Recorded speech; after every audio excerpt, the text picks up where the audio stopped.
El hombre es pecador, básicamente por lo que él es. Ahora pudiera ser que usted no haya hecho muchas cosas malas, pero Dios mira su naturaleza.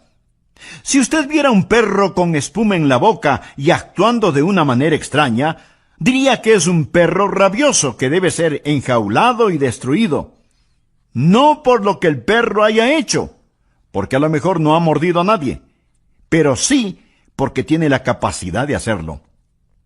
Amigos, somos pecadores no solo por lo que hemos hecho, sino por lo que somos capaces de hacer. El hombre es pecador por lo que él es.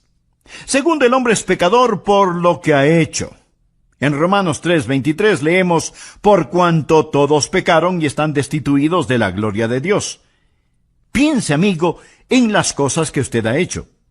Piense en las mentiras que ha dicho, en las maldiciones que ha proferido. Y usted dice, bueno, no fue con mala intención. Cierto que he usado el nombre de Dios en vano, pero lo hice sin intención. Amigo, esa es parte de su culpabilidad. Tomar el nombre de Dios y que no tenga ningún significado. Dios dijo, no tomarás el nombre de Jehová tu Dios en vano, porque no dará por inocente Jehová al que tomare su nombre en vano. Uno de estos días usted se enfrentará con cada maldición que ha dicho. Piense en el chisme que ha propalado cuando usó su lengua para destruir el carácter de otra persona. Piense en todas las cosas deshonestas que ha hecho. Y si alguien está diciendo, bueno, no he hecho muchas cosas malas, le pregunto, ¿alguna vez se robó un pequeño juguete del patio de su vecino? ¿Alguna vez no hizo trampas en la escuela?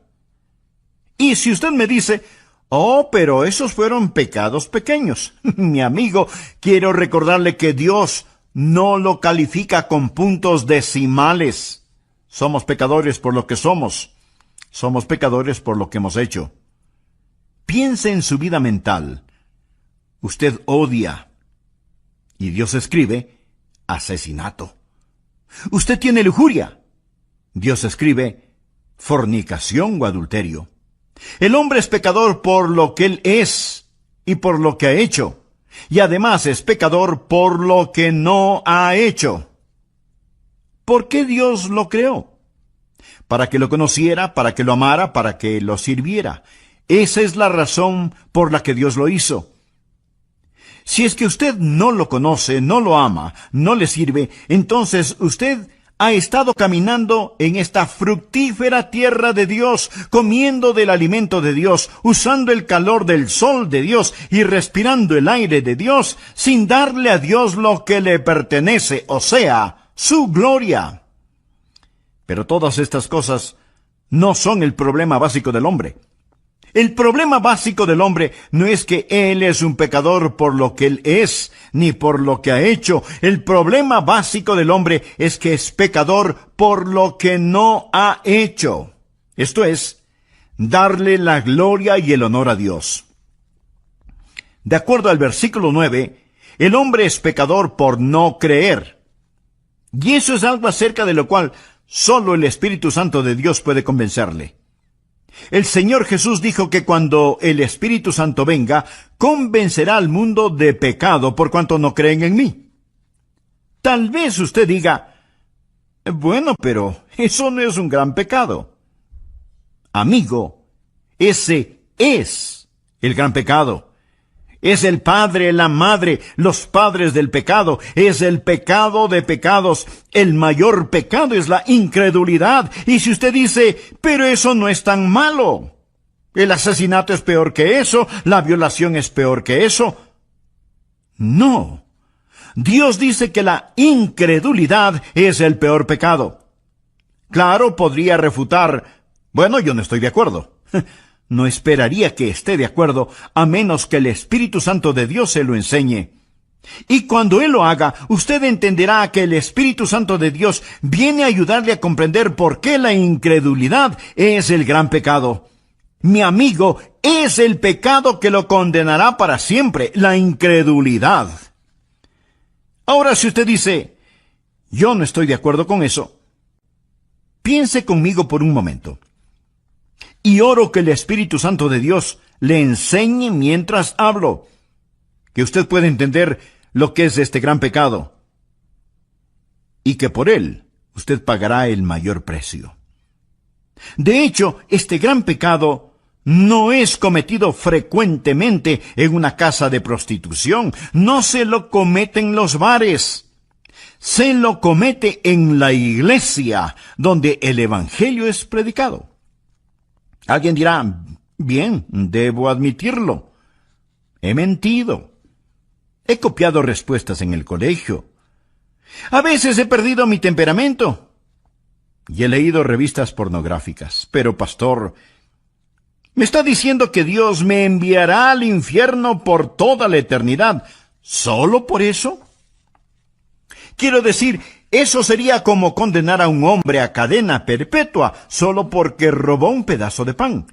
El castigo no está de acuerdo a la falta. Después de todo, no es Dios justo. Amigo, este es el punto. Dios no dejará que usted vaya al infierno porque robó un pedazo de pan, sino porque usted apuntó hacia él con el revólver de su incredulidad y apretó el gatillo. ¿Sabe lo que es la incredulidad? Es maldad, consumada maldad. Incredulidad es el rechazar al Dios Todopoderoso. Es decirle a Dios, Dios, tú sigue por tu camino, que yo seguiré por el mío. Es mi vida después de todo, y no te la confiaré, no te la daré. Me pertenezco a mí mismo. La incredulidad dice, Dios, no eres digno de mi fe, no eres digno de mi confianza, no eres digno de mi amor, y no te quiero en mi vida. Bueno, Pastor Adrián, no puedo evitarlo. No soy supersticioso, no soy religioso, no puedo evitarlo si es que no puedo creer. Mi amigo, es ahí en donde usted está equivocado. El Santo Espíritu de Dios lo capacitará para que crea. Esa es la razón por lo que la Biblia dice en Hebreos 3:12, mirad, hermanos, que no haya en ninguno de vosotros corazón malo de incredulidad. La incredulidad no sale de la cabeza, sale del corazón. Es una predisposición contra el todopoderoso Dios. Es el no confiar en el Dios que le ama. Sí, el hombre es pecador por lo que es pecador por lo que ha hecho, pero el mayor pecado, el pecado de pecados, el pecado condenatorio, es el pecado de la incredulidad. Déjeme decirle lo que el Señor Jesucristo dijo, y deseo que anote el siguiente versículo, Juan 3:18. El que cree en Él. ¿En quién? En Jesús. El que cree en Él no es condenado, pero el que no cree ya ha sido condenado. No porque ha dicho una mentira, no porque ha robado, no porque ha cometido adulterio. El precio por esos pecados ya fue pagado.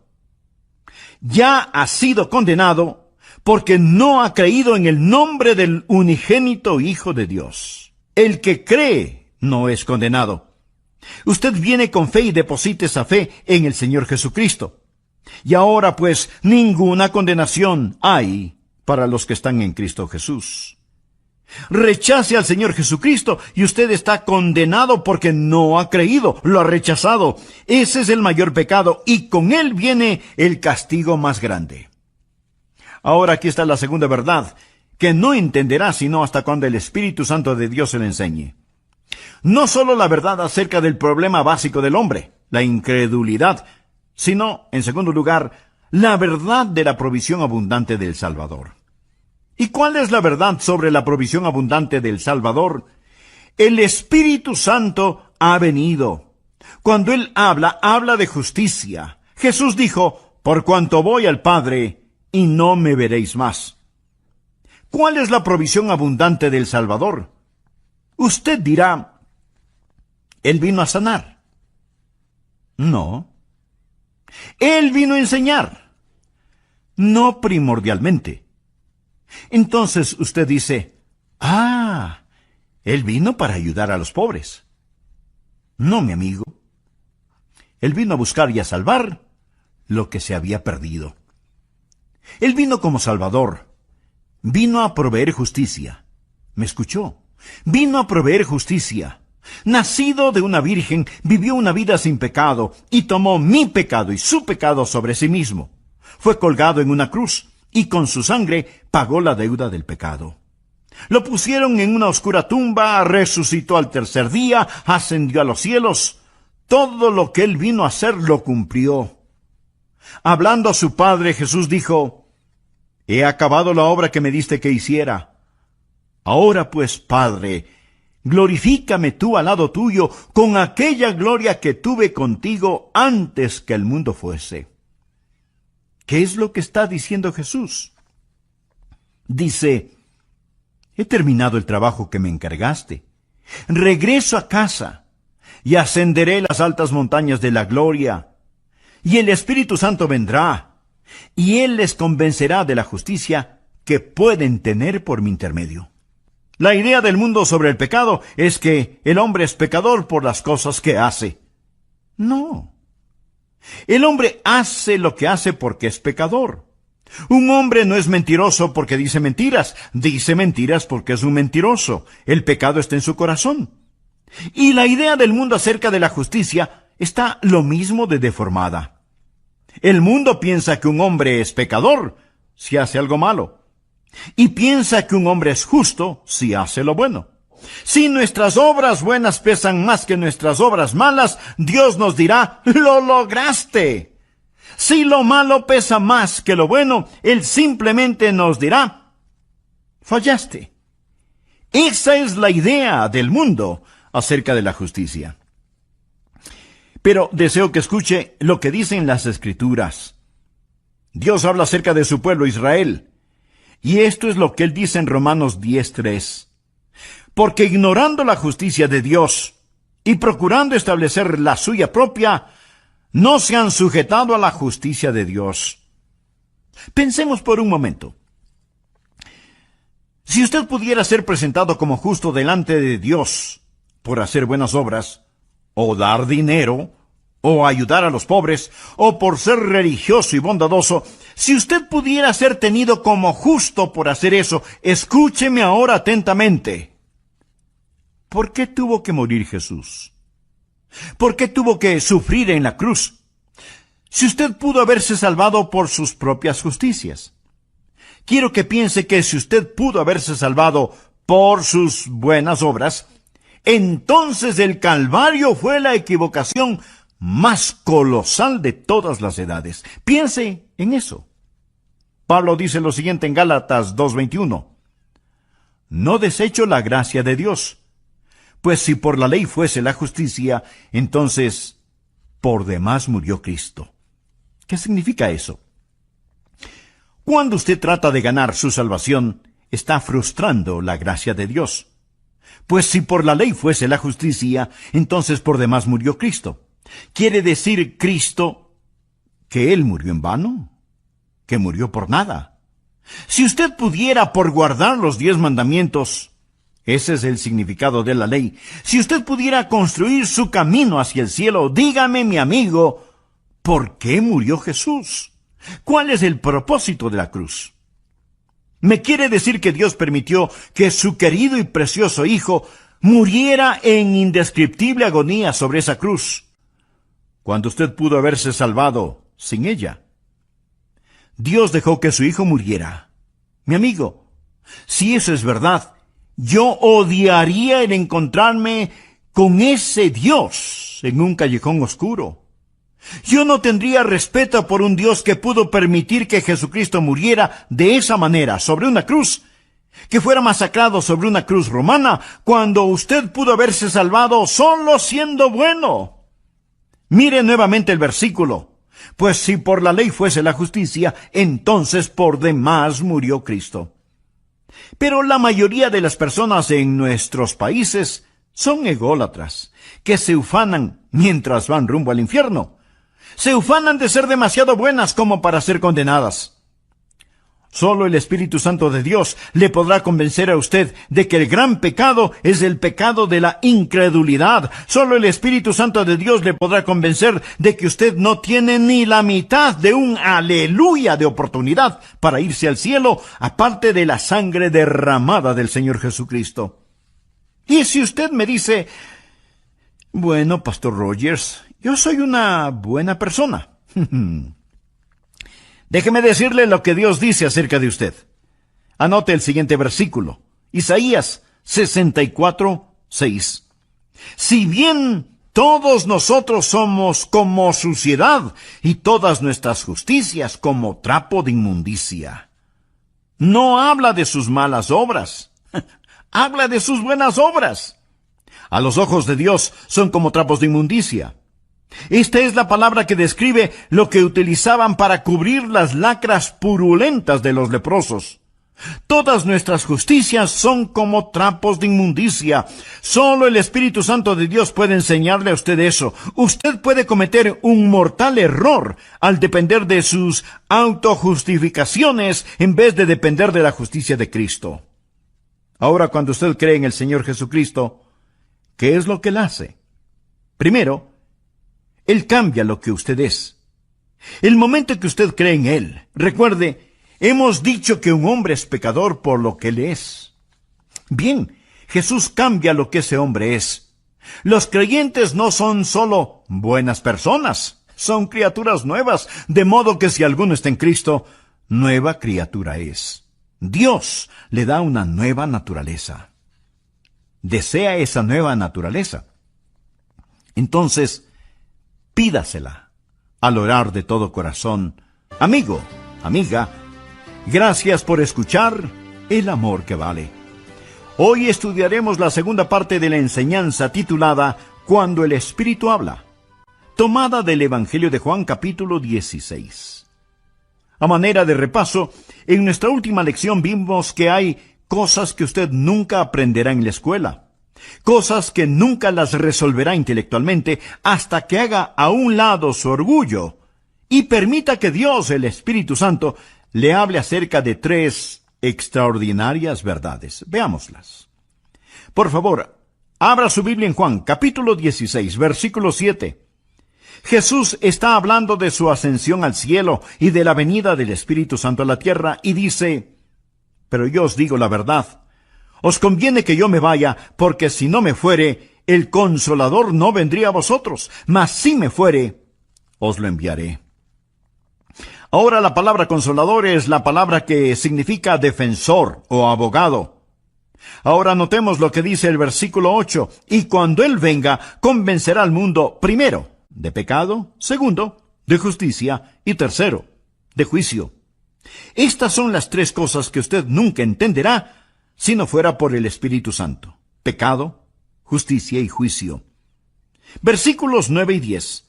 De pecado por cuanto no creen en mí, de justicia por cuanto voy al Padre y no me veréis más, y de juicio por cuanto el príncipe de este mundo ha sido ya juzgado. Deseo que aprendamos estas 3 cosas hoy, y oro para que el Espíritu Santo de Dios le hable y le ayude a entender estas cosas, porque únicamente el Santo Espíritu de Dios puede escribirlas en su corazón. ¿Cuáles son estas 3 maravillosas verdades que usted aprenderá cuando el Espíritu de Dios hable? Número 1, es la verdad acerca del problema básico del pecador. ¿Y cuál es el problema básico del pecador? Miremos el versículo 9. De pecado por cuanto no creen en mí. ¿Cuál es el problema básico del hombre? En primer lugar, un hombre es pecador por lo que él es, nació pecador. Anote al margen Efesios 2:3. Y éramos por naturaleza hijos de ira. El hombre nace con una naturaleza pecaminosa, viene a este mundo con esa naturaleza de pecado y por lo tanto, a menos que haya un cambio, él está perdido sin esperanza porque tiene una naturaleza propensa al pecado. El hombre es pecador básicamente por lo que él es. Ahora pudiera ser que usted no haya hecho muchas cosas malas, pero Dios mira su naturaleza. Amigo, somos pecadores no solo por lo que hemos hecho, sino por lo que somos capaces de hacer. El hombre es pecador por lo que él es. Segundo, el hombre es pecador por lo que ha hecho. En Romanos 3:23 leemos, por cuanto todos pecaron y están destituidos de la gloria de Dios. El hombre es pecador por lo que él es y por lo que ha hecho, y además es pecador por lo que no ha hecho. Porque Dios lo creó. Para que lo conociera, para que lo amara, para que lo sirviera. Esa es la razón por la que Dios lo hizo. Si es que usted no le conoce, no le ama, no le sirve, entonces usted ha estado caminando en esta fructífera tierra de Dios, comiendo del alimento de Dios, usando el calor del sol de Dios y respirando el aire de Dios, sin darle a Dios lo que le pertenece, o sea, su gloria. Pero todas estas cosas no son el problema básico del hombre. El problema básico del hombre es que es pecador por lo que no ha hecho. Esto es, darle la gloria y el honor a Dios. De acuerdo al versículo 9, el hombre es pecador por no creer. Y eso es algo acerca de lo cual solo el Espíritu Santo de Dios puede convencerle. El Señor Jesús dijo que cuando el Espíritu Santo venga, convencerá al mundo de pecado por cuanto no creen en mí. Tal vez usted diga, bueno, pero eso no es un gran pecado. Mi amigo, ese es el gran pecado. Es el padre, la madre, los padres del pecado. Es el pecado de pecados. Es el mayor pecado, el de la incredulidad. Y si usted dice, pero eso no es tan malo porque el asesinato es peor que eso y la violación es mucho peor que eso. No. Dios dice que la incredulidad es el peor pecado. El pecado más grande es el de la incredulidad. Es el pecado que lo corona todo. Es la prueba de la maldad del hombre. Mi amigo, es el pecado que lo condenará para siempre. La incredulidad. ¿Sabe lo que es la incredulidad? Es maldad. Consumada maldad. Incredulidad es el rechazar al Dios Todopoderoso. El Señor Jesucristo dijo en Juan 3:18, el que cree en Él. ¿En quién? Pues en Jesús. El que cree en Él no es condenado, pero el que no cree ya ha sido condenado. No porque ha dicho una mentira, no porque ha robado, no porque ha cometido adulterio. El precio de esos pecados ya fue pagado. Ya ha sido condenado porque no ha creído en el nombre del unigénito Hijo de Dios. Ahora, la segunda verdad que no entenderá sino hasta cuando el Espíritu Santo de Dios se le enseñe, no solo la verdad acerca del problema básico del hombre, la incredulidad, sino, en segundo lugar, la verdad de la provisión abundante del Salvador. ¿Y cuál es la verdad sobre la provisión abundante del Salvador? El Espíritu Santo ha venido. Cuando Él habla, habla de justicia. Jesús dijo, por cuanto voy al Padre, y no me veréis más. ¿Cuál es la provisión abundante del Salvador? Usted dirá, bueno, Él vino a sanar. No. Entonces, Él vino a enseñar. No primordialmente. Entonces usted dice, ya sé, Él vino para ayudar a los pobres. No. Mi amigo, Él vino a buscar y a salvar lo que se había perdido. Él vino como Salvador. Vino a proveer justicia. ¿Me escuchó? Él vino a proveer justicia. Escuche Romanos 10:3. Porque ignorando la justicia de Dios y procurando establecer la suya propia, no se han sujetado a la justicia de Dios. Mi amigo, la ignorancia es algo terrible. Pero cuando tiene que ver con el cielo o el infierno, no solo es terrible, sino trágico. Porque ignorando la justicia de Dios y procurando establecer la suya propia, no se han sujetado a la justicia de Dios. Su única esperanza de aparecer justo delante de Dios es el trabajo terminado del ascendido Cristo. Cuando Jesús ascendió al cielo, cuando dijo que se iba al cielo, ¿qué es lo que hizo cuando se fue al cielo? Fue y presentó su sangre en el trono de la misericordia en el cielo, delante de su Padre, como la propiciación por nuestros pecados. Pensemos por un minuto. Si usted pudiera ser presentado como justo delante de Dios, por hacer buenas obras, o dar dinero, o ayudar a los pobres, o por ser religioso y bondadoso. ¿Por qué tuvo que morir Jesús? ¿Por qué tuvo que sufrir en la cruz?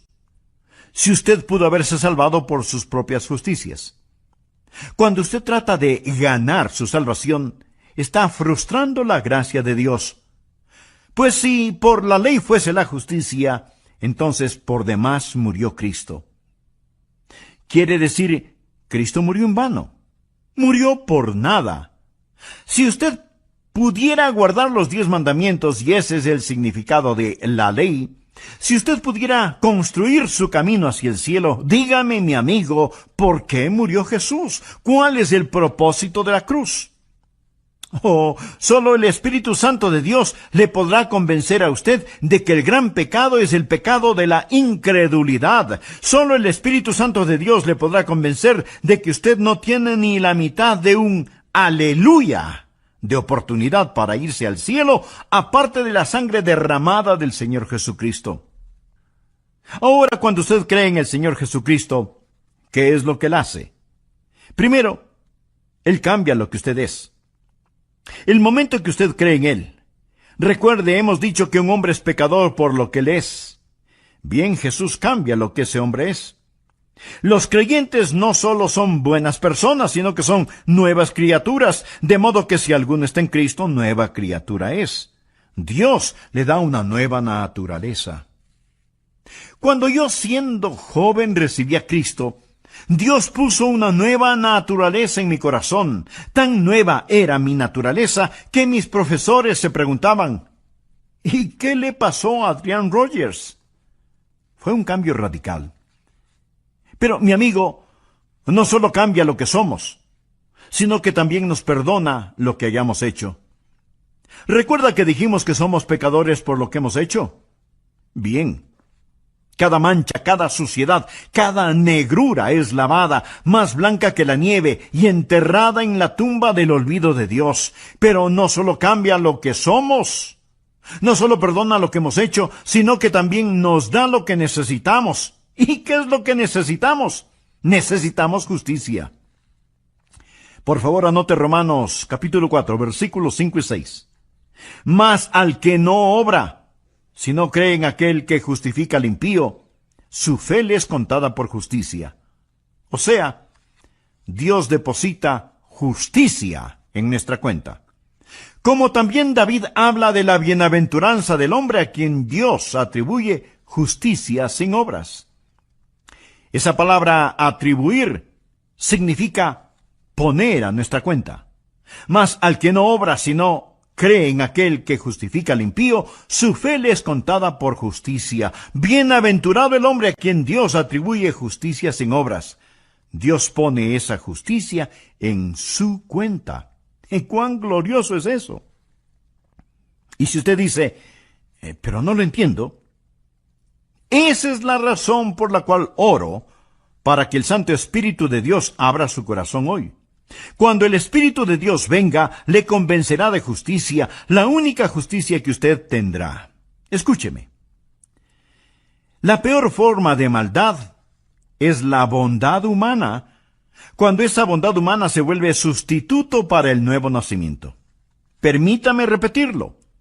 La peor forma de maldad es la bondad humana, cuando esa bondad humana se vuelve sustituto para el nuevo nacimiento. Y si usted dice, bueno, yo creo que tengo un poquito de bondad en mí, recuerde que su bondad y su propia justicia son como trapos de inmundicia delante de Dios. Pregunto, si la justificación viene por la ley, entonces ¿por qué murió Jesús? El Santo Espíritu de Dios vino para enseñarnos que el problema básico del hombre es el pecado y para enseñarnos que Cristo el Salvador es la provisión divina y en Él tenemos justificación.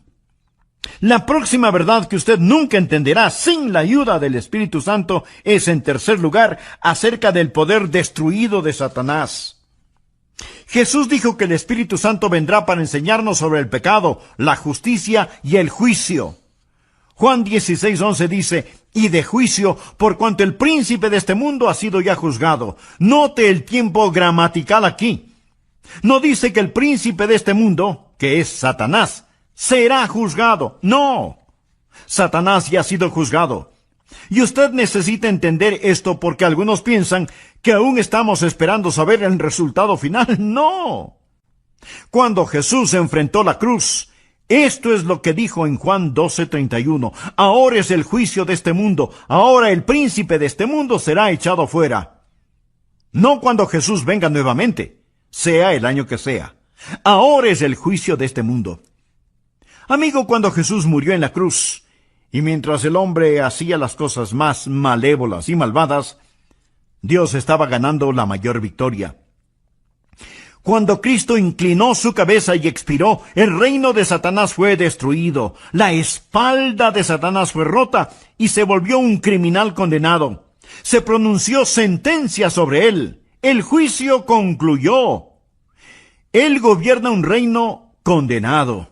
Navega en un barco que se hunde. Satanás está arruinado, devastado. El príncipe de este mundo ya ha sido juzgado. Esa es la estupidez de la adoración satánica. ¿Por qué seguir a un perdedor? El infierno fue preparado para el diablo y sus ángeles. Dios no hizo el infierno para usted. Pero déjeme decirle algo. Cada uno de quienes me escucha en este momento, o creen en el Señor Jesucristo o no creen en Él. Todos aquellos que creen en Jesucristo, un día serán como Jesús. De eso se trata nuestra fe cristiana, llegar a ser como Jesús. Eso es lo que Dios está haciendo.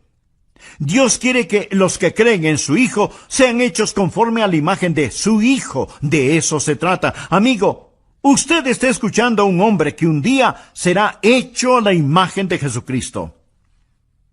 Pero si usted falla en recibir al Señor Jesucristo, si usted se niega a creer en Él, y más bien está confiando en su propia justicia, usted se está moviendo en dirección opuesta. Y uno de estos días usted será la perfecta réplica de Satanás. Usted será como él. Será transformado a la imagen de Satanás y usted será el infierno preparado para el diablo y sus seguidores. Y este es un pensamiento aterrador, ¿no le parece? Permítame hacerle una pregunta. Cuando usted llegue a donde se dirige, ¿dónde estará? Cada persona se dirige hacia algún lugar. Aquellos que han creído en Jesucristo, que han recibido su justicia, un día serán como Él. Pero si usted no lo ha hecho, le puedo asegurar que un juicio espera por usted. No piense que hay una colosal competencia y que usted está esperando para saber quién es el vencedor, si Jesús o el diablo. El diablo ya perdió y Jesús debe reinar. Sus enemigos morderán el polvo. La verdad es más fuerte que la mentira, y el amor más fuerte que el odio, y la santidad es más alta que el pecado. Mi querido amigo, usted debe elegir muy cuidadosamente. Cierto que ahora parece que algunas veces Satanás está ganando la batalla, pero no se deje engañar. El príncipe de este mundo ya ha sido juzgado. Hace algún tiempo leí acerca de una araña que trató de tejer su tela en el gran reloj del pueblo. Así que puso el casi invisible hilito en el minutero del gran reloj y comenzó a tejer. Pero el minutero se movía cada minuto, destruyendo su obra. Y la araña tenía que comenzar, una y otra vez, a tejer su tela. Satanás trata de construir su pegajosa tela, pero la mano de Dios se mueve hacia el clímax de esta época. Y todos los planes de Satanás están destinados al fracaso. Quiero decirle lo que amo de este pasaje de las Escrituras. El Espíritu Santo de Dios ha venido para convencer al mundo del problema básico del hombre, de la provisión abundante del Salvador y del poder destruido de Satanás. Él ha venido para convencerle a usted de estas cosas. Pero note el orden. Ha venido para convencernos de pecado, de justicia y de juicio. Ahora, en una corte judicial, primero es el crimen. Cuando el crimen es probado, entonces viene el juzgamiento. El orden es, primero el crimen, luego el castigo. Pero con Dios, el orden es diferente. Primero está el pecado, luego la justicia y después el juicio. Dios ha puesto la justicia entre el pecado y el juicio. Verá, Dios interpuso la preciosa sangre de su Hijo Jesucristo. Ahora, si usted no cree en Él, si lo rechaza, no habrá justicia entre el pecado y el juicio. Usted morirá y se irá al infierno. Yo soy un pecador por naturaleza, por nacimiento y por práctica, pero creo en el Señor Jesucristo y por lo tanto Dios ha interpuesto su preciosa sangre y su justicia entre yo y el juicio. Me gusta eso. Entre yo y el infierno hay una cruz y un Jesús sangrante en ella. Amigos, si usted no es un creyente, ponga su mano sobre su pecho y siente el latido de su corazón. Eso es todo lo que existe entre usted y el infierno. Solo eso, un latido de su corazón. Pero si usted ha entregado su corazón a Jesús, si usted confía en Jesucristo, si usted ha dicho, mi problema básico es que no he confiado en Él, pero ahora confío, Dios le dirá, te daré una provisión abundante, te daré justicia. Y por lo tanto para ti no habrá condenación. Usted ya no pertenece a esa tribu que sigue a Satanás. Usted ha nacido 2 veces, ha nacido de lo alto y va rumbo al cielo. Sobre mis rodillas hoy oré, para que Dios le ayude a entender esto. Porque todo lo que yo puedo hacer es predicar. Es el Santo Espíritu de Dios que le dirá a usted la verdad sobre el pecado, la justicia y el juicio. Lo hará por medio de mis palabras, pero Él le enseñará si usted solo abre su corazón. Por favor, despójese de su orgullo y dígale, oh Dios, háblame. Inclinemos nuestra cabeza para orar. Cierre sus ojos. Permanezca en quietud. Mi amigo, usted necesita a Jesús. No deje que sus autojustificaciones lo lleven al infierno. No piense que el rechazar a Jesús es un pecado pequeño. Eso es un pecado básico. La incredulidad nunca sale de la cabeza, procede del corazón. Ore así. Señor Jesús, te necesito y te quiero. Tú moriste por mí. Tú prometes salvarme si confío en ti. Sí, confío en ti. Entra en mi vida, toma control de mi vida, sálvame, Señor Jesús. Gracias, Señor Jesús, por tu cruz. Gracias por la redención, gracias por la justificación que solo tú puedes otorgar. Ahora, Señor Dios, he pasado de muerte a vida. Ya no sigo a Satanás, ya no sigo a un perdedor. Te pertenezco a ti, Jesús. Y un día seré como tú. Alabo tu santo nombre. Te amo, Jesús. Te amo. Ayúdame a nunca avergonzarme de ti. En tu nombre oro. Amén. Para ayudar a los pobres. No, mi amigo. Él vino a buscar y a salvar lo que se había perdido. Él vino como Salvador. Vino a proveer justicia. ¿Me escuchó? Vino a proveer justicia. Nacido de una virgen, vivió una vida sin pecado y tomó mi pecado y su pecado sobre sí mismo. Fue colgado en una cruz y con su sangre pagó la deuda del pecado. Lo pusieron en una oscura tumba, resucitó al 3er día, ascendió a los cielos. Todo lo que él vino a hacer lo cumplió. Hablando a su Padre, Jesús dijo, he acabado la obra que me diste que hiciera. Ahora pues, Padre, glorifícame tú al lado tuyo con aquella gloria que tuve contigo antes que el mundo fuese. ¿Qué es lo que está diciendo Jesús? Dice, he terminado el trabajo que me encargaste. Regreso a casa y ascenderé las altas montañas de la gloria. Y el Espíritu Santo vendrá y Él les convencerá de la justicia que pueden tener por mi intermedio. La idea del mundo sobre el pecado es que porque ignorando la justicia de Dios y procurando establecer la suya propia, no se han sujetado a la justicia de Dios. Pensemos por un momento. Si usted pudiera ser presentado como justo delante de Dios por hacer buenas obras, o dar dinero, o ayudar a los pobres, o por ser religioso y bondadoso, si usted pudiera ser tenido como justo por hacer eso, escúcheme ahora atentamente. ¿Por qué tuvo que morir Jesús? ¿Por qué tuvo que sufrir en la cruz? Si usted pudo haberse salvado por sus propias justicias, quiero que piense que si usted pudo haberse salvado por sus buenas obras, entonces el Calvario fue la equivocación más colosal de todas las edades. Piense en eso. Pablo dice lo siguiente en Gálatas 2:21. No desecho la gracia de Dios, pues si por la ley fuese la justicia, entonces por demás murió Cristo. ¿Qué significa eso? Cuando usted trata de ganar su salvación, está frustrando la gracia de Dios. Pues si por la ley fuese la justicia, entonces por demás murió Cristo. ¿Quiere decir Cristo que Él murió en vano? ¿Que murió por nada? Si usted pudiera por guardar los 10 mandamientos, ese es el significado de la ley, si usted pudiera construir su camino hacia el cielo, dígame, mi amigo, ¿por qué murió Jesús? ¿Cuál es el propósito de la cruz? ¿Me quiere decir que Dios permitió que su querido y precioso Hijo muriera en indescriptible agonía sobre esa cruz, cuando usted pudo haberse salvado sin ella? Dios dejó que su Hijo muriera. Mi amigo, si eso es verdad, yo odiaría el encontrarme con ese Dios en un callejón oscuro.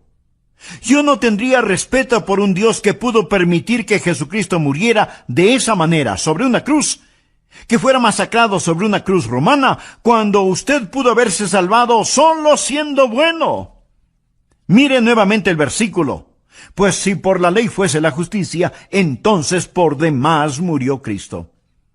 Pero la mayoría de las personas en nuestros países son ególatras, que se ufanan mientras van rumbo al infierno. Se ufanan de ser demasiado buenas como para ser condenadas. Solo el Espíritu Santo de Dios le podrá convencer a usted de que el gran pecado es el pecado de la incredulidad. Solo el Espíritu Santo de Dios le podrá convencer de que usted no tiene ni la mitad de un aleluya de oportunidad para irse al cielo, aparte de la sangre derramada del Señor Jesucristo. Y si usted me dice, bueno, Pastor Rogers, yo soy una buena persona. Déjeme decirle lo que Dios dice acerca de usted. Anote el siguiente versículo. Isaías 64:6. Si bien todos nosotros somos como suciedad, y todas nuestras justicias como trapo de inmundicia. No habla de sus malas obras. Habla de sus buenas obras. A los ojos de Dios son como trapos de inmundicia. Esta es la palabra que describe lo que utilizaban para cubrir las lacras purulentas de los leprosos. Todas nuestras justicias son como trapos de inmundicia. Solo el Espíritu Santo de Dios puede enseñarle a usted eso. Usted puede cometer un mortal error al depender de sus autojustificaciones en vez de depender de la justicia de Cristo. Ahora, cuando usted cree en el Señor Jesucristo, ¿qué es lo que Él hace?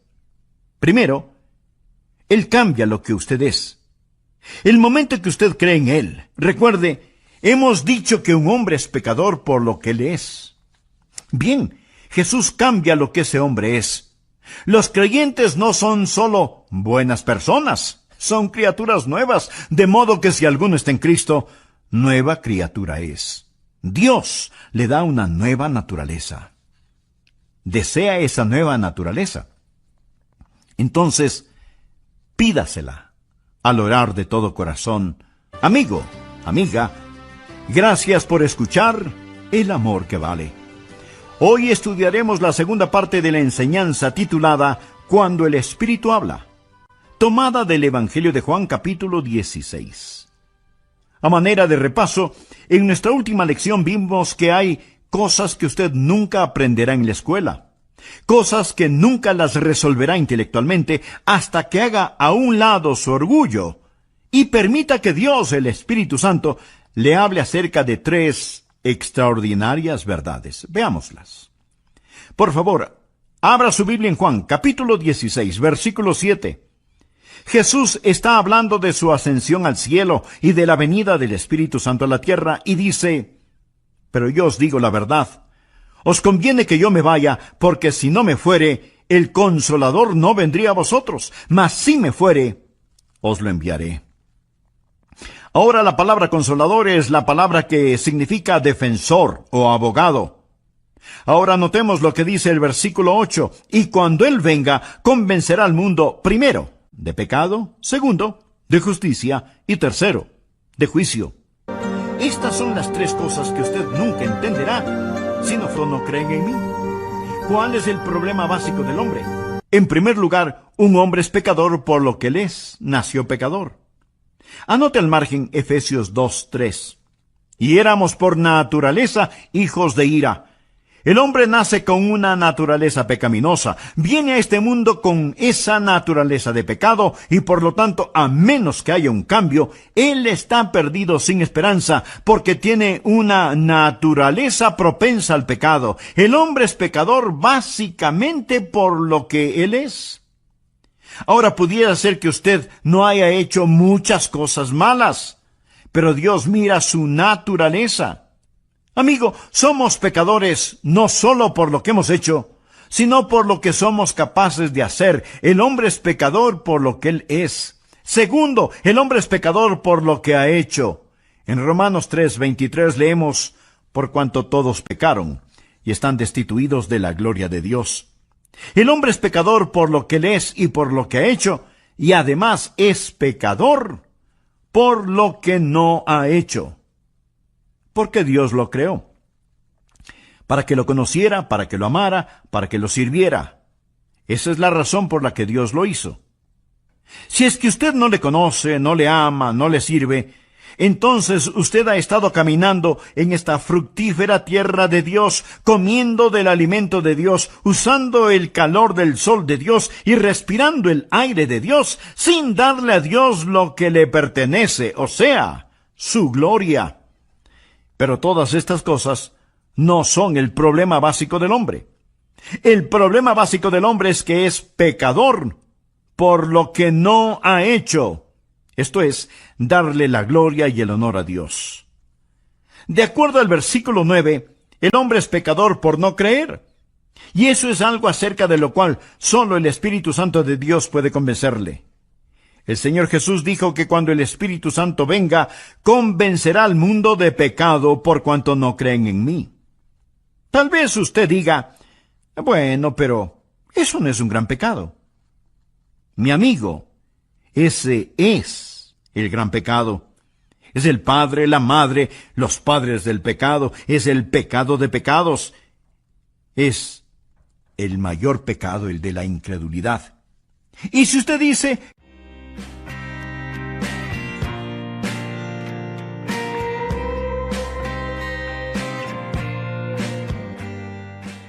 les invito a abrir sus Biblias en Efesios capítulo 5.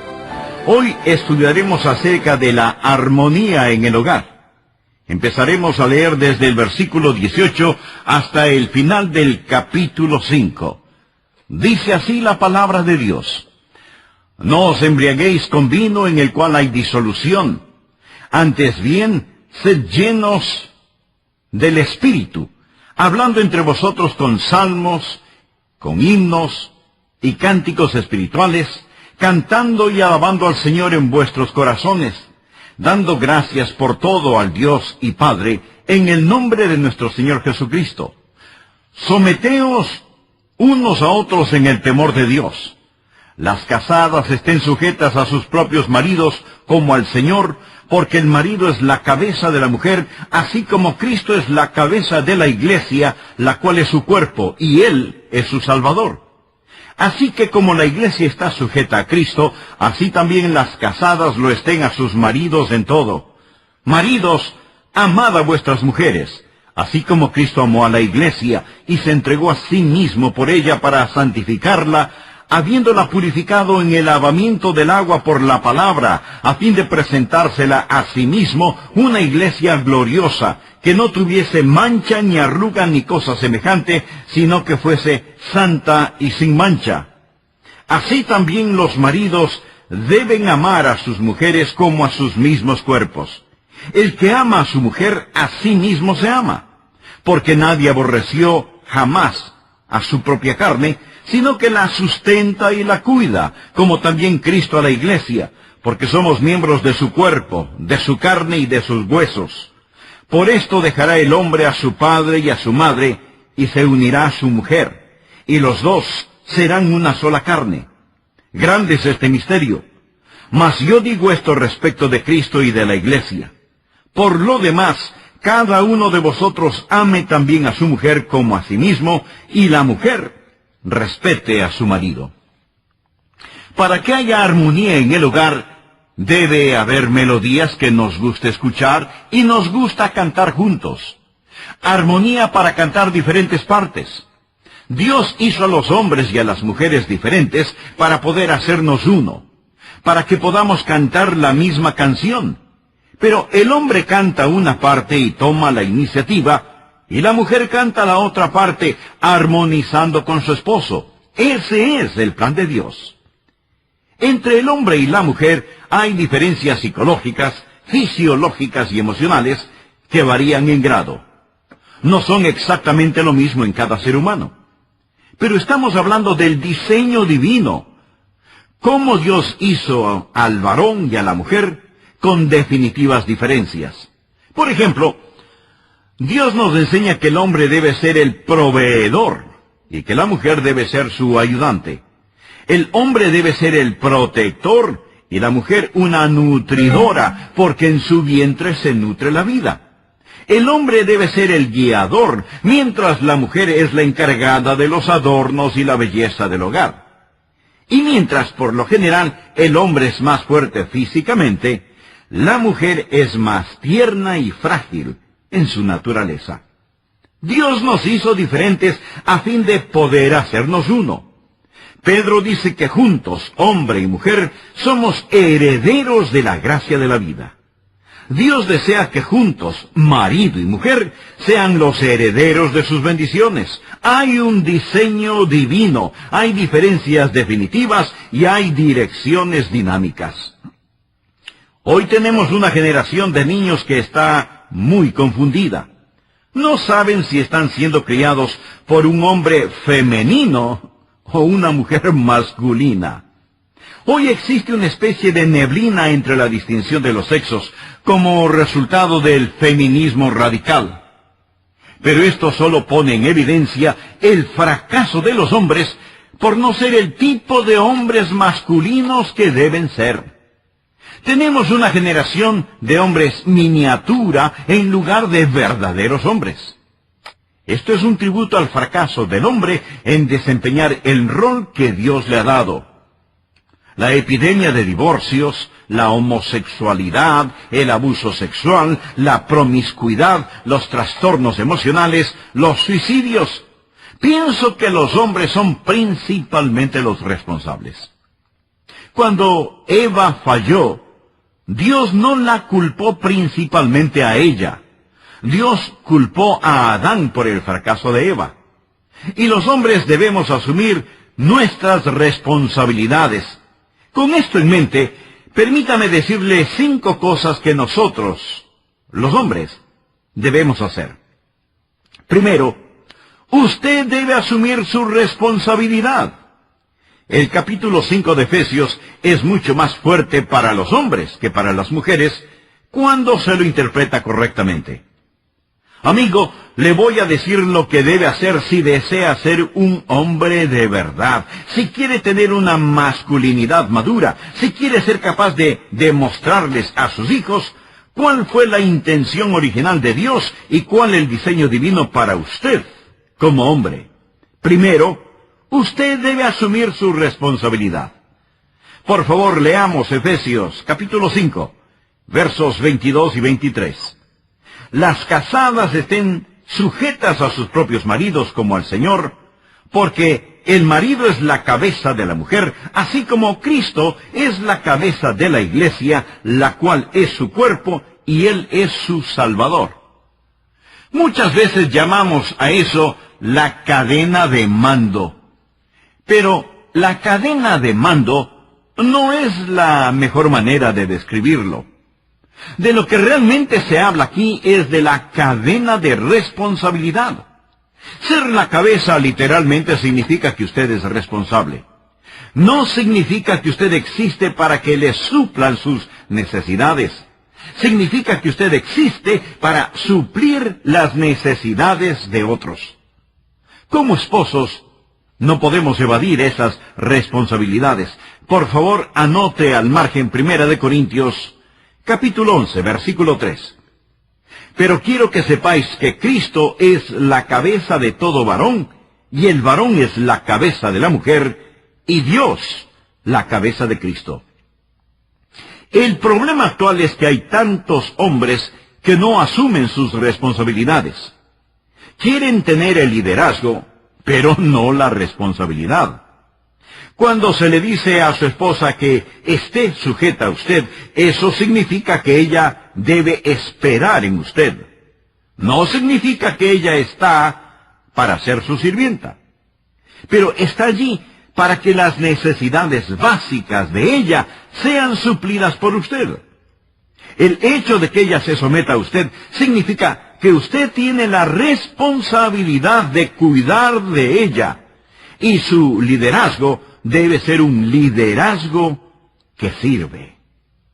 La sumisión de la mujer no significa inferioridad.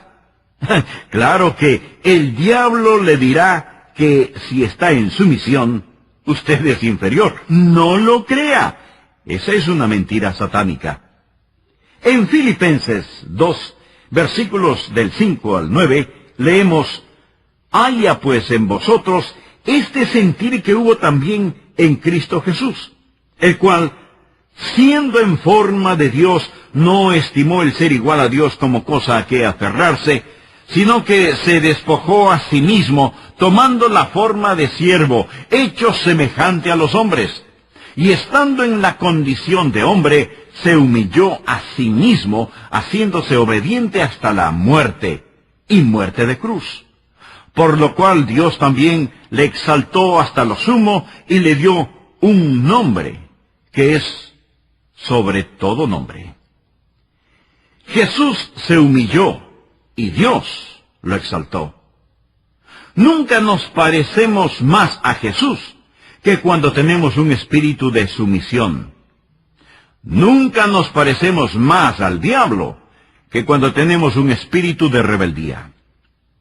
Ahora, si Dios el Padre es la cabeza de Cristo el Hijo, ¿significa que Cristo el Hijo es inferior a Dios el Padre?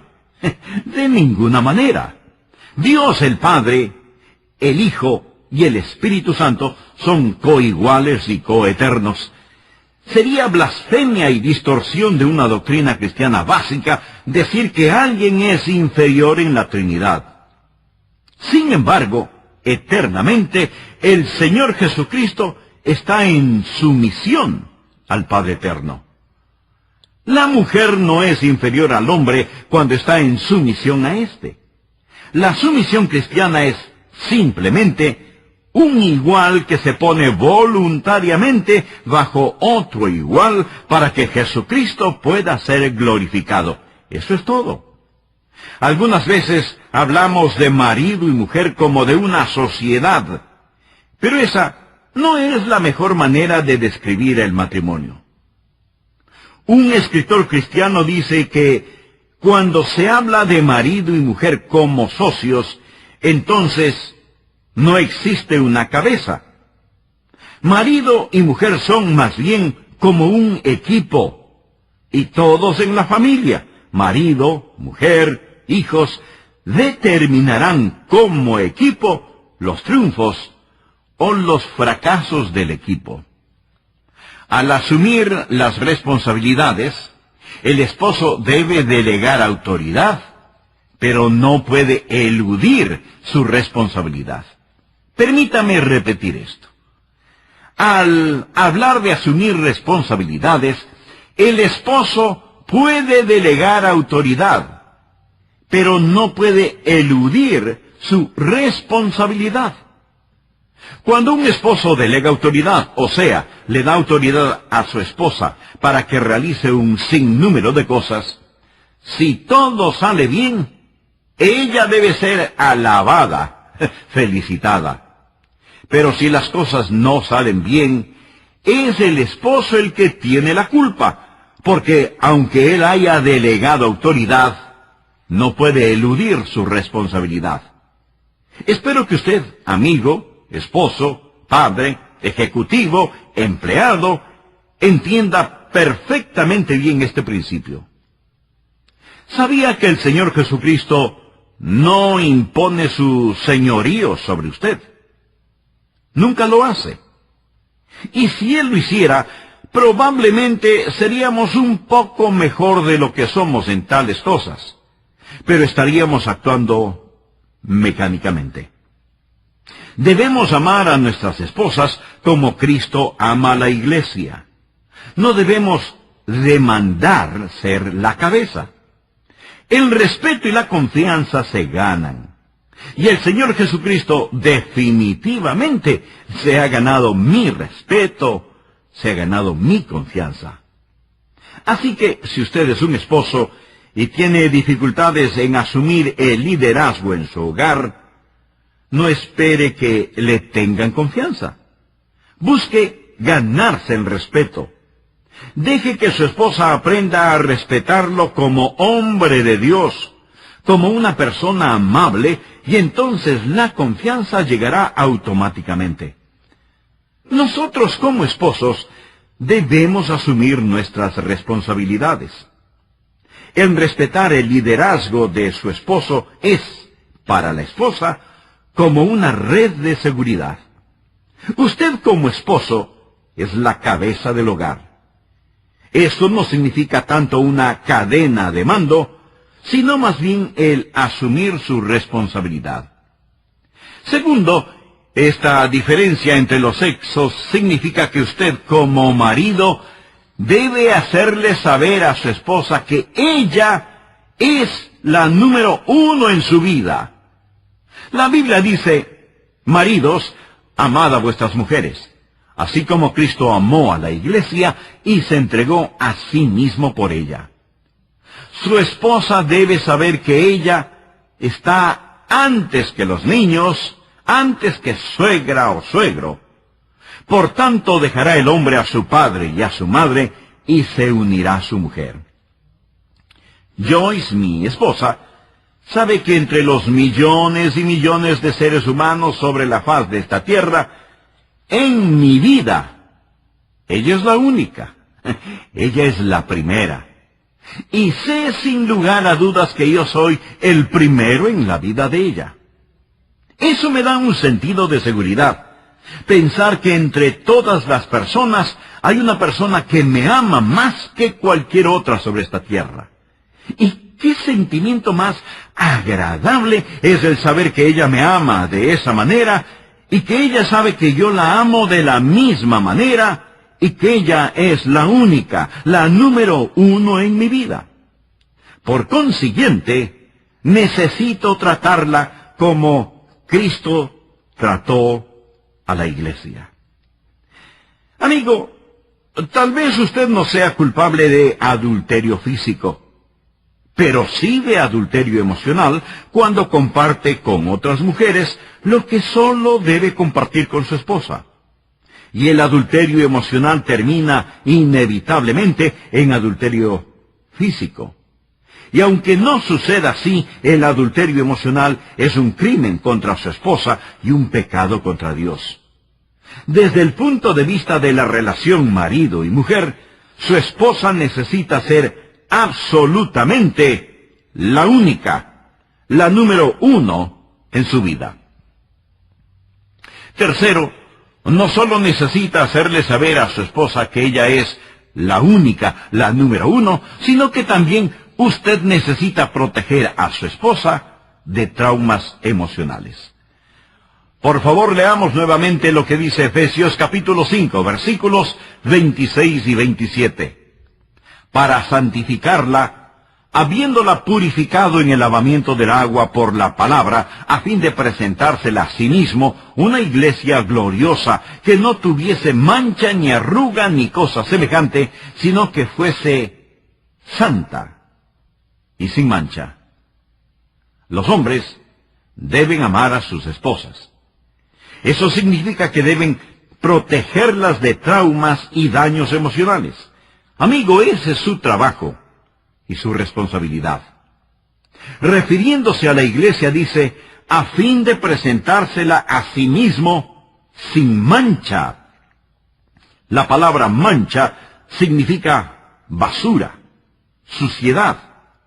Es su trabajo el evitar que estas cosas se descarguen sobre su esposa, que boten basura emocional o espiritual sobre ella.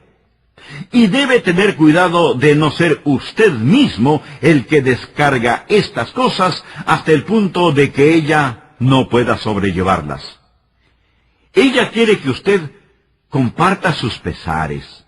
Ella quiere saber cuáles son sus sufrimientos para consolarlo, llorar con usted y cuidar de usted. Pero tenga cuidado con lo que usted descarga en ella. Una de las cosas que he aprendido es que el tiempo más importante que paso en el día son los primeros 5 minutos al regresar a casa. Si entro a la casa y voy directamente a mi estudio, o inmediatamente enciendo la televisión, o hago cualquier otra cosa, le he fallado a mi esposa. Yo necesito abrazarla, decirle que la amo. Debo llamarla por teléfono y decirle que ya voy en camino y que tengo muchas ganas de verla. Estas cosas son tan importantes. En esos 5 primeros minutos después de llegar a casa, le estoy diciendo, tú eres la número 1. He llegado no para descargar basura sobre ti, sino para quitarte una carga, para poder presentarte a mí mismo sin mancha. La próxima palabra es arruga. Esta es una palabra interesante. Habla de una clase de herida interior, un trauma que literalmente a veces se nota en el rostro. No estoy hablando de las arrugas normales que se forman al reírnos, las arrugas alrededor de los ojos o la boca, sino que estoy hablando del trauma que desarrolla una mujer que ha vivido con un hombre que realmente no la ha amado como debió hacerlo. Son aquellas mujeres con un rostro, un semblante terso y contraído debido a traumas internos. No han sido amadas como debieron ser amadas, y a veces usted puede ver ese dolor escrito en su rostro. El marido debe proteger a su esposa. Amigo, mi asignación y su asignación de parte de Dios es hacer de nuestras esposas creyentes más radiantes y bonitas interior y exteriormente.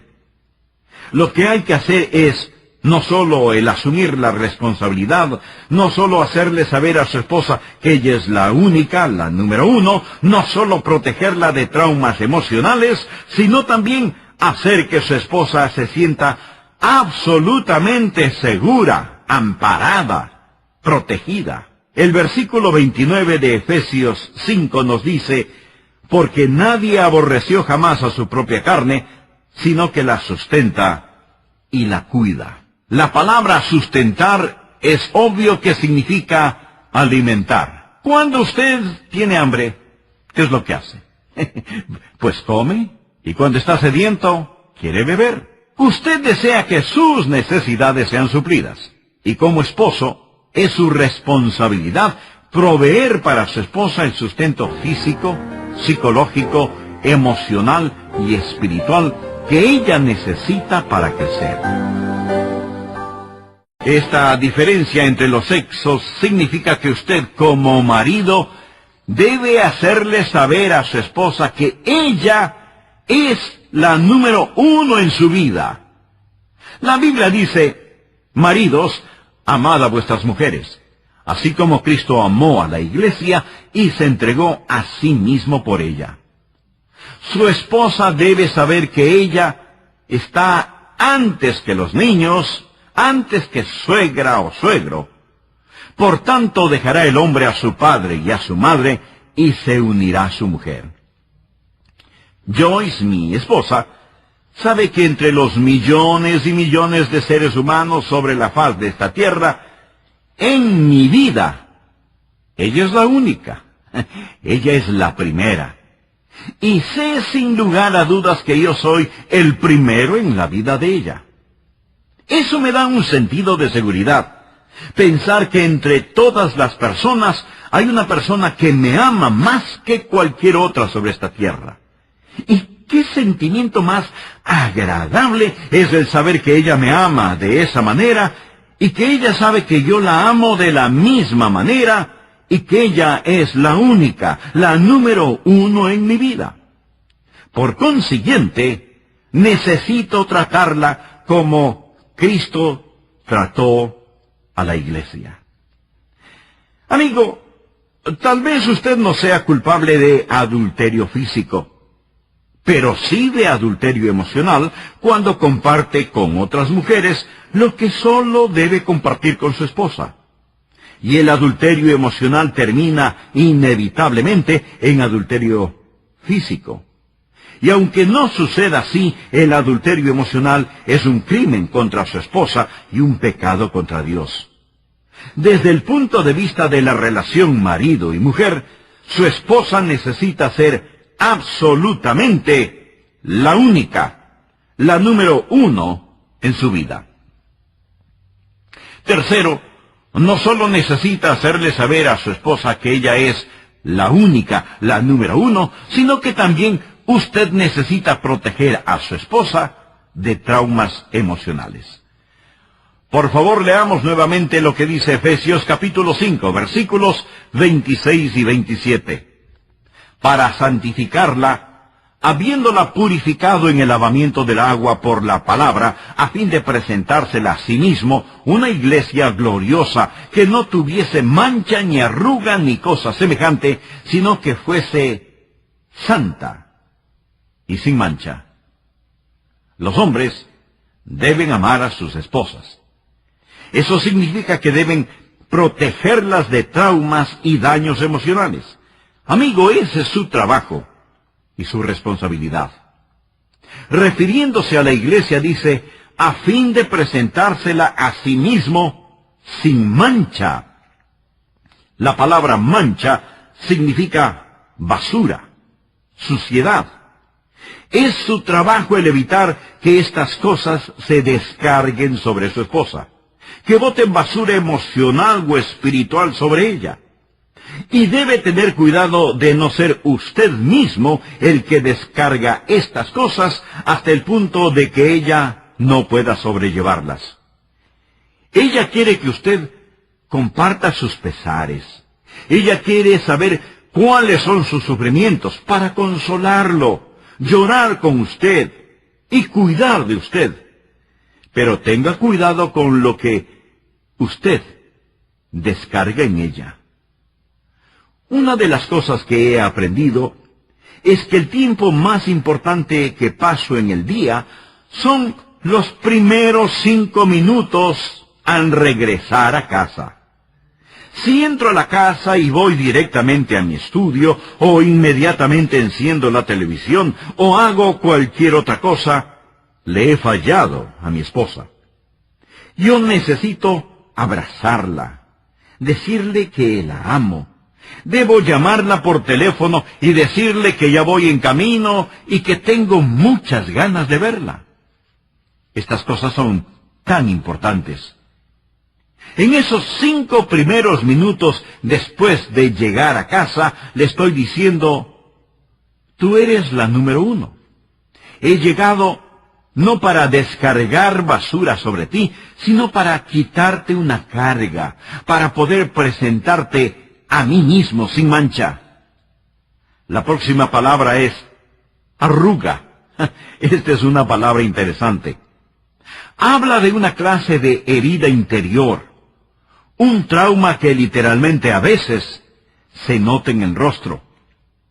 No estoy hablando de las arrugas normales que se forman al reírnos, las arrugas alrededor de los ojos o la boca, sino que estoy hablando del trauma que desarrolla una mujer que ha vivido con un hombre que realmente no la ha amado como debió hacerlo. Son aquellas mujeres con un rostro, un semblante terso y contraído debido a traumas internos. No han sido amadas como debieron ser amadas. Y a veces usted puede ver ese dolor escrito en su rostro. El marido debe proteger a su esposa. Amigo, mi asignación y su asignación de parte de Dios es hacer de nuestras esposas creyentes más radiantes y bonitas interior y exteriormente. Lo que hay que hacer es no solo el asumir la responsabilidad, no solo hacerle saber a su esposa que ella es la única, la número uno, no solo protegerla de traumas emocionales, sino también hacer que su esposa se sienta absolutamente segura, amparada, protegida. El versículo 29 de Efesios 5 nos dice, porque nadie aborreció jamás a su propia carne, sino que la sustenta y la cuida. La palabra sustentar es obvio que significa alimentar. Cuando usted tiene hambre, ¿qué es lo que hace? Pues come. Y cuando está sediento, quiere beber. Usted desea que sus necesidades sean suplidas. Y como esposo, es su responsabilidad proveer para su esposa el sustento físico, psicológico, emocional y espiritual que ella necesita para crecer. Usted debe sustentarla, debe ayudarla a crecer. Pero no solo debe sustentarla, sino que también debe cuidarla. La palabra cuidar en este contexto significa calentar con el calor del cuerpo. Una hermosa ilustración es una gallina empollando. Si la gallina está sentada sobre unos huevos, una serpiente puede acercarse y la gallina la picoteará, pero no se moverá de su nido. Ella se sentará sobre esos huevos hasta que los pollitos salgan del cascarón. Lo que ella hace es sustentarlos con el calor de su cuerpo, y esa es la manera en que usted, por así decirlo, hará que su esposa salga del cascarón. Usted no puede simplemente romper el cascarón, pero sí puede calentarla con el calor de su cuerpo. Lo que usted necesita hacer es estrecharla contra su pecho, abrazarla, sustentarla y cuidarla. Oí hablar de una mujer que estaba casi en un estado catatónico. Nadie podía sacarla de ese estado. Entonces, su esposo la llevó donde un psiquiatra. Él no podía lograr que ella respondiera. Finalmente al psiquiatra se le ocurrió una idea. Se levantó de su silla, se acercó a la mujer, la abrazó, la estrechó contra su pecho y le dio un gran beso. Con eso ella suspiró. Su rostro se iluminó y sonrió de oreja a oreja. El psiquiatra, dirigiéndose al esposo de la señora, le dijo, ¿lo ve? Eso es lo que ella necesita todos los días de la semana. Y el marido respondió, bueno, doctor, yo puedo traerla 6 días a la semana, pero no puedo traerla los jueves. ¿Qué le parece? Nosotros los hombres necesitamos entender lo que significa cuidar y animar a nuestras esposas. Finalmente, permítame decir que es el marido el que debe tomar la iniciativa. Yo diría que si el hogar anda mal, es porque principalmente el esposo anda mal. El marido es el que debe tomar la iniciativa. Debemos amar a nuestras esposas. ¿Cómo? Como Cristo amó a la iglesia. Ahora, ¿quién tomó la iniciativa? Jesús tomó la iniciativa. Nosotros amamos a Dios porque Él nos amó primero. Una estrofa de un hermoso himno dice, desde los palacios de marfil hasta este mundo de dolor, solo su eternal amor hizo que Jesús descendiera. La Biblia reiteradamente nos dice que Jesús nos amó primero. Apocalipsis 3:20 nos dice, he aquí, yo estoy a la puerta y llamo. No somos nosotros llamando a su puerta, sino Él llamando a la nuestra, lo que causó que le abriésemos la puerta. La Biblia dice, no hay quien busque a Dios. No hay ni siquiera uno. Amigo, he aprendido esto, que el hombre es el iniciador y la mujer es la que responde. Por favor, busque conmigo el Cantar de los Cantares en su Biblia. Todo este libro es un poema de amor. Realmente es una canción que habla acerca de la música del matrimonio. Deseo que vea cómo aquí el hombre amante representa a Cristo amando a su iglesia. Por ejemplo, en el capítulo 1, el versículo 8, el esposo le dice a su esposa, si tú no lo sabes, oh hermosa entre las mujeres. Aquí él la corteja con dulces palabras, y no encontrará palabras más bonitas que estas. Y en el versículo 15 le dice, he aquí tú eres hermosa, amiga mía, he aquí eres bella, tus ojos son como palomas. Este es un lenguaje amoroso increíble. Y ahora leamos del capítulo 4, el primer versículo. He aquí que tú eres hermosa, amiga mía. He aquí que tú eres hermosa, tus ojos entre guedejas como de paloma. Y continúa hablando de su gran amor por ella. A lo mejor usted está pensando, ¿por qué no puedo hablarle así a mi mujer? Bueno, quizás necesita practicar. No creo que Salomón lo logró de la noche a la mañana. Note el capítulo 5, versículo 2. Yo dormía, pero mi corazón velaba. Es la voz de mi amado que llama. Ábreme, hermana mía, amiga mía, paloma mía, perfecta mía, porque mi cabeza está llena de rocío y mis cabellos de las gotas de la noche. En otras palabras, él le dice, amorcito, he estado viajando toda la noche para llegar a ti. Y él está tocando la puerta. Ella le responde, espera un minuto. Me he desnudado de mi ropa, ¿cómo me he de vestir? He lavado mis pies, ¿cómo los he de ensuciar? Quizás ella vivía en una casa con piso de tierra y le está diciendo, mira, ya me acosté, no me molestes. Y ella está pretendiendo que no quiere ir a abrir la puerta. Cantares 5:4 dice, mi amado metió su mano por la ventanilla y mi corazón se conmovió dentro de mí. Y en el versículo 5 leemos, yo me levanté para abrir a mi amado, y mis manos gotearon mirra, y mis dedos mirra que corrían sobre la manecilla del cerrojo. Todo el tiempo ella se estaba poniendo perfume y diciendo, no quiero ir a la puerta. Ella quiere que usted la busque. Es el marido quien debe tomar la iniciativa.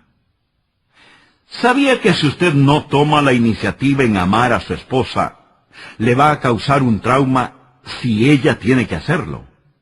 Algo en su espíritu será herido, porque Dios no la creó para tomar la iniciativa. Y si es que tiene que hacerlo, no se va a sentir bien. ¿Sabe cuál es la característica de una prostituta? Su característica es que ella toma la iniciativa. Busquemos Proverbios 7, versículo 10. Dice, cuando he aquí, una mujer le sale al encuentro con atavío de ramera. Sabía que hay una forma de vestir que caracteriza a la ramera. Damas, no permitan que personas, por muy famosas que sean, pero carentes de toda moralidad, diseñen su ropa. Hay mujeres que salen a la calle con ropa que ni siquiera deberían usar en su recámara. La Biblia lo dice, el atavío de una ramera. Y algunas mujeres dirán, bueno, simplemente quiero verme atractiva. Si es así, pregúntese, ¿Qué es lo que está tratando de atraer? Sabe que no debe exhibir lo que no quiere vender. Una mujer debe vestirse bellamente, pero no insinuantemente. Proverbios 7:11 dice, alborotadora y rencillosa. Dios no hizo a la mujer para que fuera ruidosa y escandalosa en público. Esa es una característica de la ramera. Dice la palabra de Dios, sus pies no pueden estar en casa. Unas veces está en la calle, otras veces en las plazas, acechando por todas las esquinas. Es una mujer de la calle.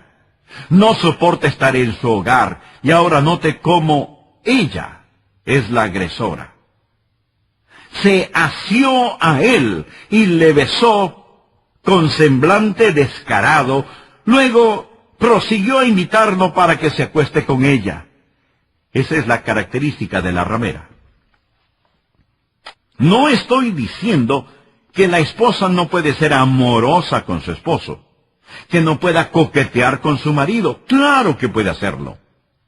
Pero si la mujer toma totalmente la iniciativa, hay algo sumamente errado. El hombre es el que debe tomar la iniciativa.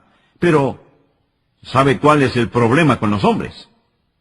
Ellos se enfocan en lograr sus metas. Los hombres creen que su meta es conquistar a una mujer para casarse. La corteja y la corteja hasta que se casan. Y después de casados, él simplemente se enfoca en otra meta. Y ella piensa que va a ser un romance perpetuo y luego se pregunta, ¿qué pasó? Una muchacha le dijo a su madre, mamá, no sé qué hacer. Mi novio está gastando mucho dinero en mí. Y la mamá le respondió, hija, simplemente cásate con él y dejará de hacerlo. Amigo, el galanteo, el noviazgo, no debe acabar con la boda. De hecho, usted necesita encender, reavivar el fuego del romance y continuar con el cortejo. Escúcheme. Dios nos hizo diferentes para que Él pudiera hacernos uno. Pero Dios le dio una naturaleza a usted y otra naturaleza a su esposa. Dios le dio masculinidad y responsabilidad que debe asumir. Usted puede darle autoridad a su esposa, pero nunca podrá evadir su responsabilidad. Entonces, hágale saber a su esposa que ella es la única, la número uno. Luego, la protege de toda basura emocional y espiritual y de esos traumas interiores, para que pueda presentársela a usted mismo sin mancha ni arruga, para hacerla una creyente más radiante y bonita.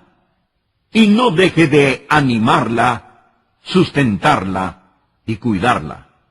Amigo, depende de usted tomar la iniciativa.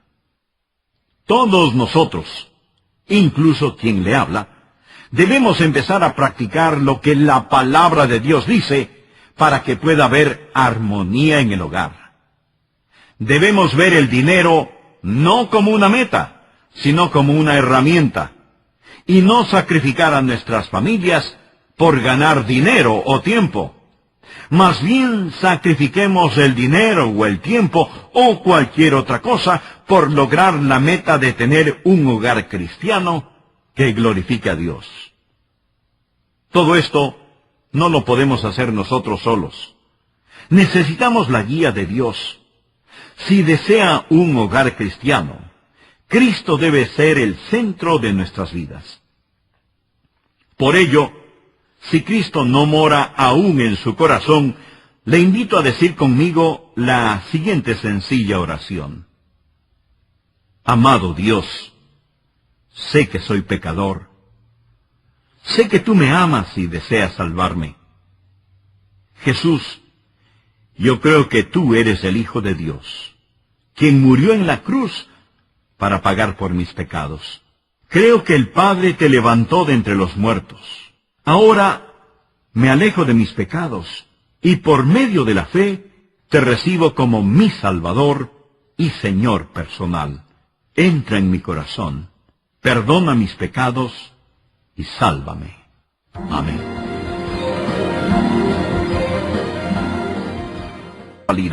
El abuso sexual, la promiscuidad, los trastornos emocionales, los suicidios. Pienso que los hombres son principalmente los responsables. Cuando Eva falló, Dios no la culpó principalmente a ella. Dios culpó a Adán por el fracaso de Eva. Y los hombres debemos asumir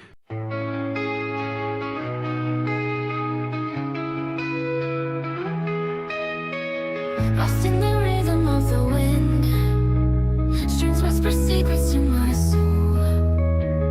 In a world of alternative rock where indie rock takes control, our rock paints a picture so vivid, where your female vocals sing so sweet, melodic tones that captivate. In this experimental retreat, deep within the music's embrace, I find solace in this space, where the lyrics intertwine with the beats of time.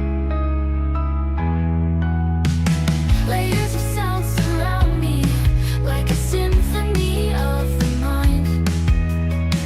An art rock masterpiece unfolding in a melody so kind. Each note a brushstroke of emotion, painting hues of every shade. The female vocals breathe life into a song that won't fade. Deep within the music's embrace, I find solace in this space, where the lyrics intertwine with the beats of time. As the music evolves and shifts, I surrender to its gift. An experimental journey, where the deep meets the sea. Deep within the music's embrace, I find solace in this space, where the lyrics intertwine with the beats of time. The final chord fades away in this chill melodic play. A song that lingers in the air, leaving traces everywhere.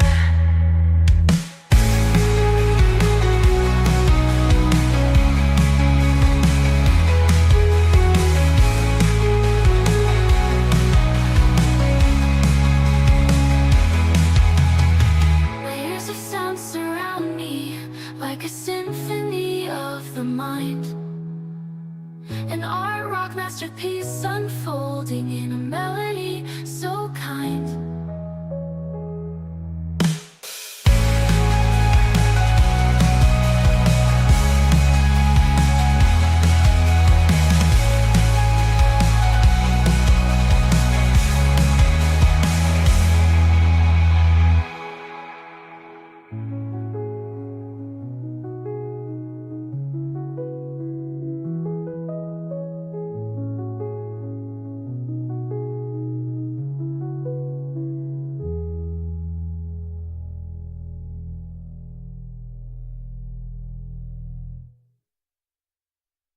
nuestras responsabilidades. Con esto en mente, permítame decirle 5 cosas que nosotros, los hombres, debemos hacer. Primero, usted debe asumir su responsabilidad. El capítulo 5 de Efesios es mucho más fuerte para los hombres que para las mujeres cuando se lo interpreta correctamente. Amigo, le voy a decir lo que debe hacer si desea ser un hombre de verdad. Si quiere tener una masculinidad madura, significa que usted tiene la responsabilidad de cuidar de ella. Y su liderazgo debe ser un liderazgo que sirve. La sumisión de la mujer no significa inferioridad. Claro que el diablo le dirá que si está en sumisión, usted es inferior. No lo crea. Esa es una mentira satánica. En Filipenses 2, versículos del 5 al 9, leemos: haya pues en vosotros este sentir que hubo también en Cristo Jesús, el cual, siendo en forma de Dios, no estimó el ser igual a Dios como cosa a que aferrarse, sino que se despojó a sí mismo, tomando la forma de siervo, hecho semejante a los hombres. Y estando en la condición de hombre, se humilló a sí mismo, haciéndose obediente hasta la muerte, y muerte de cruz. Por lo cual Dios también le exaltó hasta lo sumo, y le dio un nombre, que es sobre todo nombre. Jesús se humilló, y Dios lo exaltó. Nunca nos parecemos más a Jesús que cuando tenemos un espíritu de sumisión. Nunca nos parecemos más al diablo que cuando tenemos un espíritu de rebeldía. Ahora, si Dios el Padre es la cabeza de Cristo el Hijo, ¿significa que Cristo el Hijo es inferior a Dios el Padre? De ninguna manera. Dios el Padre, el Hijo y el Espíritu Santo son coiguales y coeternos. Sería blasfemia y distorsión de una doctrina cristiana básica decir que alguien es inferior en la Trinidad. Sin embargo, eternamente, el Señor Jesucristo está en sumisión al Padre Eterno. La mujer no es inferior al hombre cuando está en sumisión a éste. La sumisión cristiana es simplemente un igual que se pone voluntariamente bajo otro igual para que Jesucristo pueda ser glorificado. Eso es todo. Algunas veces hablamos de marido y mujer como de una sociedad, pero esa no es la mejor manera de describir el matrimonio. Un escritor cristiano dice que cuando se habla de marido y mujer como socios, entonces no existe una cabeza. Marido y mujer son más bien como un equipo, y todos en la familia, marido, mujer, hijos, determinarán como equipo los triunfos o los fracasos del equipo. Al asumir las responsabilidades, el esposo debe delegar autoridad, pero no puede eludir su responsabilidad. Permítame repetir esto. Al hablar de asumir responsabilidades, el esposo puede delegar autoridad, pero no puede eludir su responsabilidad. Cuando un esposo delega autoridad, o sea, le da autoridad a su esposa para que realice un sinnúmero de cosas, si todo sale bien, ella debe ser alabada, felicitada. Pero si las cosas no salen bien, es el esposo el que tiene la culpa, porque aunque él haya delegado autoridad, no puede eludir su responsabilidad. Espero que usted, amigo, esposo, padre, ejecutivo, empleado, entienda perfectamente bien este principio. ¿Sabía que el Señor Jesucristo no impone su señorío sobre usted? Nunca lo hace. Y si Él lo hiciera, probablemente seríamos un poco mejor de lo que somos en tales cosas, pero estaríamos actuando mecánicamente.